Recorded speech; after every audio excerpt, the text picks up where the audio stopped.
All right. It looks like we're live, friend. Aloha kakahiaka. My name is Trahvae Freraire. Okay, we go again. Take two. Aloha kakahiaka. My name is Trahvae Freraire. I am here with my good friend Davina Davidson, and we are having a chat today about movement. If you've been following us, we've been having a few different chats about wellness, meditation, breath work. And today we're going to talk about just moving because at the simplest, so often we forget to just get out and move. It doesn't always have to be this big put together list of exercises or goals we're going to achieve. Sometimes just moving is such a great space to just arrive in and be with. So how you doing today, friend? I'm well, friend. I actually led a alignment workshop this morning, fall into alignment. So I've been talking about this topic since I woke up this morning, and I feel like we want these big movements, or we want them or we don't. We're like, oh, I don't have time for that hour class, or I don't want to do this strenuous thing. And one of the concepts that I spoke about was just moving, just little simple movements. It doesn't have to be large movements and aggressive movements and strenuous movements. It's just the simple things. I think so much of what people receive when they turn on social media to look up anything for exercise or like getting more in tune with your body is this litany of, well, you got to do this first, and you sign up for this class here, and then do this thing. And sometimes it's like, no, just like go move, go take a walk. Just go take a walk and be observant of what's happening on the walk. Maybe you stretch on the walk, maybe you don't. My morning today was like that. I got up and I thought, I think today is just going to be a day of me getting to the beach to go walk. And I did end up doing a few stretches at the end of it, but it was nice just to go walk without the pressure of feeling like I had to like journal down what I was doing and arrive at all of these spaces for the thing.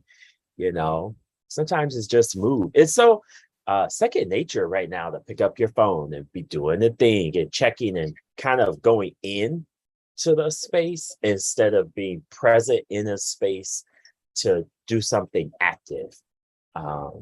What's the movement you're doing? For a long time, I was getting them shoes from you, so I know you'd be walking. What you doing now? Listen, so I still get up, I walk. That's the first thing I do in the morning. I get up and I go for a walk, and I am not a speed walker. I've been doing a lot of work around hormonal health, and specifically for myself as a Black woman, aging and understanding that shift and change. And body stuff, body image and body positivity is a whole other conversation for a different day. But I've definitely been in the work of like, okay, there are some things that are changing in my body, skin wise and things like that. And one of the things that the doctor suggested was casual strolls. So not like I'm going to go power walk and walk it up hills and, doing an aggressive walk, but more of a leisure walk. So I do that every morning.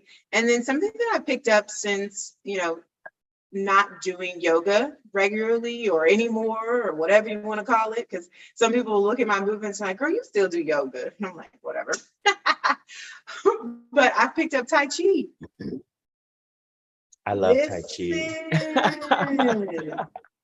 Hey, the Tai Chi it's very interesting, and I'm here for it. It's such a brain workout.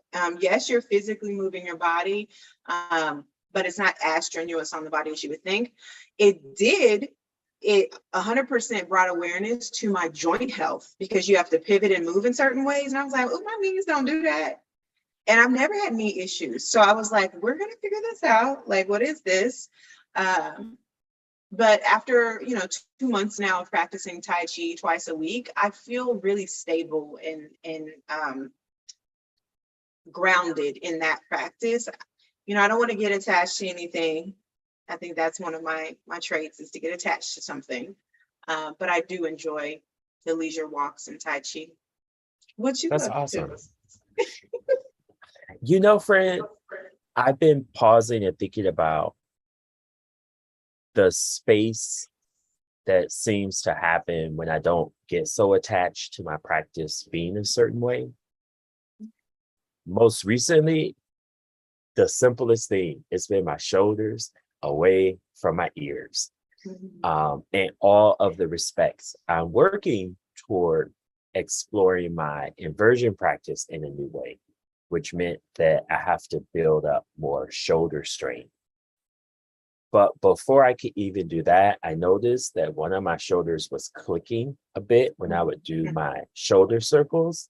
Yeah. So I kind of thought about, I've been doing exercises, just rotation, exploring where in the rotator cuff I'm having issues. And it's led me to practicing removing my shoulders away from my ears, wrapping my shoulders back into the shoulder blades, back into their homes. I had no idea how much I did this or was doing this until I started being conscious of it, which kind of led me to talking about it more with my students. So I noticed myself cueing that a lot more when I teach, because I'm observant of it. And it's a little thing, but for me right now, it's like the just move thing. Sometimes I get so focused as an ex-perfectionist on the big item, big ticket things versus the little thing. So I've been doing a ton of work to move my shoulders away from my ears. It has led me to a farther range of motion up this way. My like your upward salute, when I'm standing up like this, I notice I'm moving my shoulders wider. And for me, that was a big deal, because in like any inversion with my hands down, my hands would always be too close. So I didn't have access here. And it's baby steps. I often think that it's these big things that help me drop into new space in my body. And it's not. It's so often the little things that lead me to new discoveries that, like, it's like you say with your knees, you're like, hold up, what's going on with my knees? It's maybe dialing into less movement is, for me, a way to have more awareness. And that's really cool, because I kind of think I feel connected in a different way. It is the little things for me as well. I have a handstand camp coming up through Melanin Moves in September. Bloop, bloop. I'm there. And what's interesting is that in exploring the content that I want to teach, I used to lead workshops all the time. Handstand workshops were like, that was my bread and butter. That's what I did a lot. And with all the newfound like information and all the trainings that I've done, I've started recording and focusing on the feet. And it's so counterintuitive, because we think, in an inversion and handstand, you want to be on your hands, so you got to prepare your wrists. Absolutely. You absolutely have to prepare your wrists. But even there's a line of energy that goes through the foot. So what I notice when people kick up into a handstand is how wildly their legs are swaying, but even how asleep their feet are. So the feet have no intention to it's almost like the feet have no role. They're like, listen, you said we're going upside down so that I get to rest my feet, and then the wrist gonna do all the work. That's exactly what it looks like sometimes. And I'm like, no, that's not it. And so I've been doing some foot drills, and there's a lot of they even have like feet cars, like controlled articular rotation. So there's little things that you can do. We also do some footwork in Tai Chi. So I'm just bringing some of that into, this full body. It's like a full body experience versus it just being like, let's do handstands. And I'm really big into energy, regardless of whether I'm, teaching yoga or not. It's literally like, it's a line. When I think when I was a kid and I did gymnastics, you was getting popped you was getting popped if you didn't straighten your legs out, you didn't point your toes. And that's important, right? So I'm playing with energy in a different way. And I feel I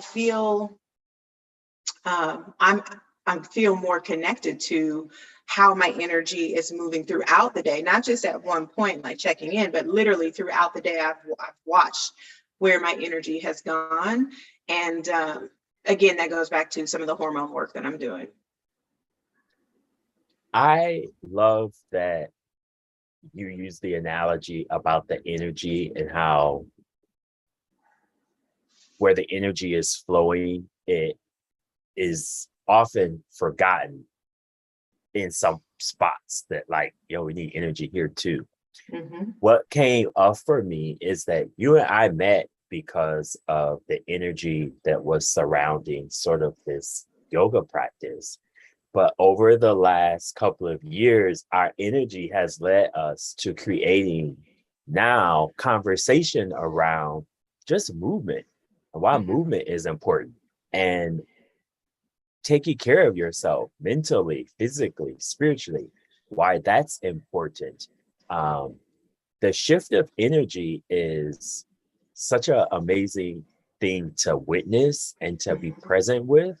And I think we forget sometimes that, like, I can't speak for everybody, but I think sometimes it's easy, the same way the foot can be asleep when you go to do the inversion that you just talked about and there's no energy there. There are so many other aspects of life that we don't often, that we may not be spending energy toward. And that's why these talks, I think, are awesome. It's like a little snippet to give you a chance to, like, maybe pause, recalibrate, and then choose where to redirect that energy. We're not saying do this, don't do this, practice yoga, don't practice yoga, read your Bible, don't read your Bible. None of that. It's just like, so energy redirection, a little pause, recharge, continue with your day. And I think that's, like, awesome. I'm really glad that we're able to, like, share this space and connect in that way. Yeah. You know what's funny, in you mentioning that we've been in community for the past couple of years, one of the things that I thought was so funny last year when I came to visit you in Hawaii is, like, I don't know that I really understood two things. One is that you were a former power lifter. Like, I didn't really know that, or, like, I don't know that it registered for me. And then the second thing is the way that experience of being a power lifter shows up in your yoga practice and the way that you choose to move your body, whether it is like, I'm not moving like that no more, I'm moving like this now, or, you know what I'm saying? It's you can see that you have body awareness and that you're choosing consciously how you want to move your body. We got to practice together a couple mornings, and I just got to see you move in a way that I would have never guessed that you were a power lifter, My energy moved different before and after those two things came together. And it's really cool to be able to have something that you do, and then you take some, I think of that meme, but that man going, that little sprinkle, you put a little sprinkle of something else on it, and then you add that to it, as I explore now, like, or stretching and, like, other modalities of movement, it's awesome to have all these different tools that you kind of, like, add to your toolbox of wellness. I'm a strong believer that the yoga is not just the weight. The running and being athletic, or a runner or a lifter, is not just the way. It's all of a little bit of this, a little bit of this, a little bit of this. It's like a great meal. It takes lots of components, a little seasoning, some love, and you put all that together, and the energy that comes out of that is this amazing opportunity to nourish yourself. I think the wellness is the same way. You take some Tai Chi, you take a little bit of this, and then you learn what's your practice. I think being a human is an art. It's a practice to be a good human, whether that, and good is so relative. That's the talk for a whole nother day.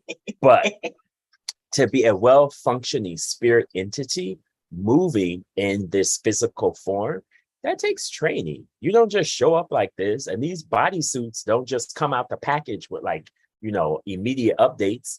You gotta like shift it up, switch it up, do a different thing.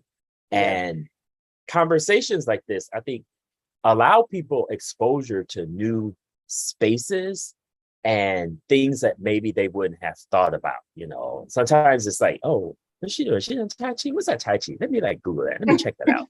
Oh, powerlifting. Let me like check that out. Most recently, I want to like maybe investigate boxing some.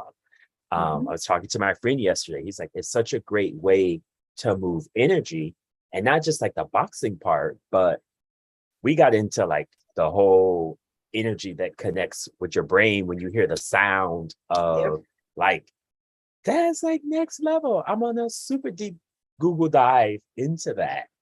So I'm excited to keep having these chats. I really am. Absolutely. Well, it was fun chatting with you today. Do you want to close us out, or do you want me to close out? Let's close out. If you like the content, please like, subscribe, share, tell your friends, leave some comments in the comment section above. I think we're on YouTube now, so it's probably above, not below. Which one of those ways? All the ways. Do some cars while you're doing it. And let us know what you want to hear. Let us know what you'd like to talk about. We appreciate you checking out our channel. We hope that you have an amazing rest of your day. And we're sending you lots of love. Aloha. Peace.